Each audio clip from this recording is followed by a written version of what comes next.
Assalamualaikum warahmatullahi wabarakatuh.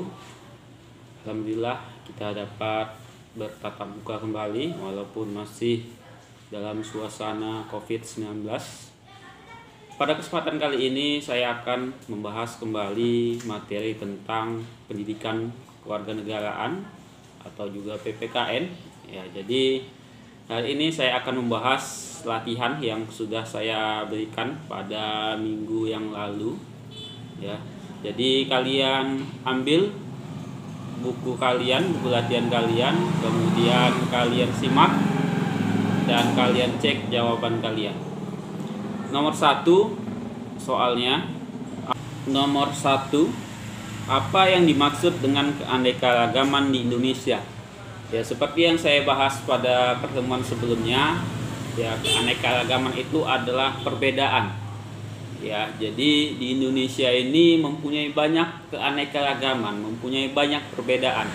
Ya, baik perbedaan suku, perbedaan bahasa, perbedaan agama, perbedaan ras, dan perbedaan-perbedaan lainnya. Ya, jadi di Indonesia ini dikenal dengan negara yang berbineka atau negara yang beraneka ragam.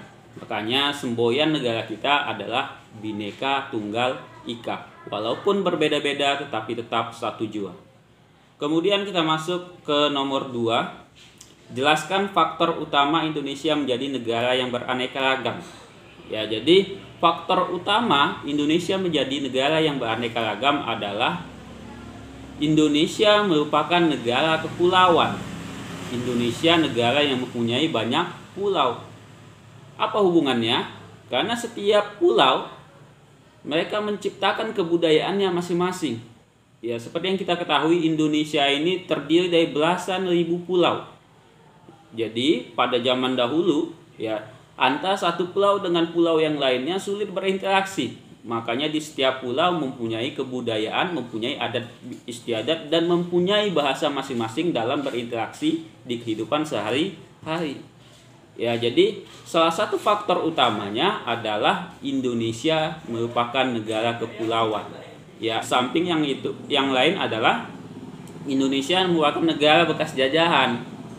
Ya, sehingga para penjajah baik dari Portugis, Jepang, Belanda membawa kebudayaannya ke Indonesia.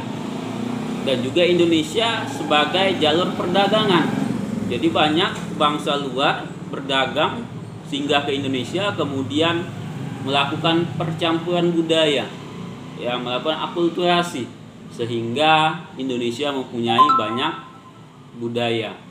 Ya, kemudian yang ketiga, sebutkan dampak positif dari perbedaan.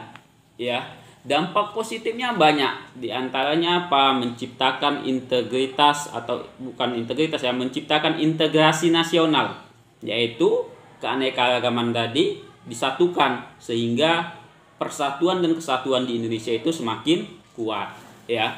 Kemudian menambah khazanah kebudayaan di Indonesia sehingga Indonesia dikenal dengan negara yang mempunyai banyak kebudayaan. Itu beberapa contoh dari dampak positif perbedaan tadi, ya. Kemudian selanjutnya nomor 4, apa yang dimaksud dengan konflik? Apa itu konflik? Konflik itu adalah suatu proses sosial, ya, antara dua orang atau lebih atau juga antar kelompok yang tujuannya apa? Tujuannya adalah untuk saling menyingkirkan baik dengan kekerasan maupun tanpa kekerasan. Jadi konflik adalah suatu proses sosial, ya, menurut sosiologisnya, ya.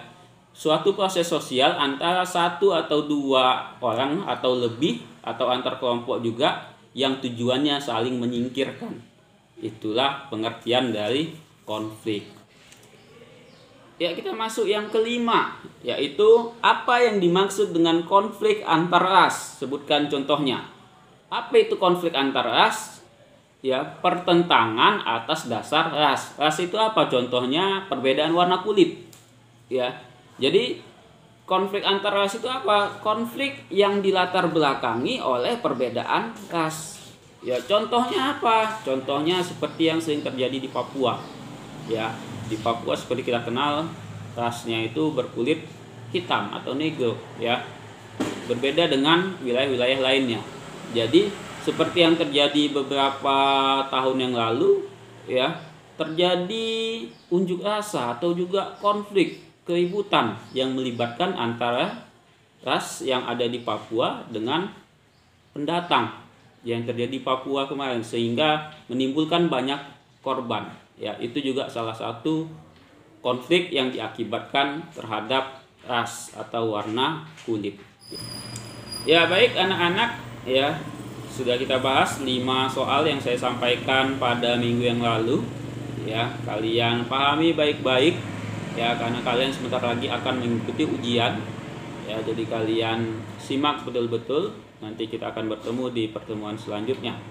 Kurang lebih saya mohon maaf. Billahi taufik wal hidayah. Wassalamualaikum warahmatullahi wabarakatuh.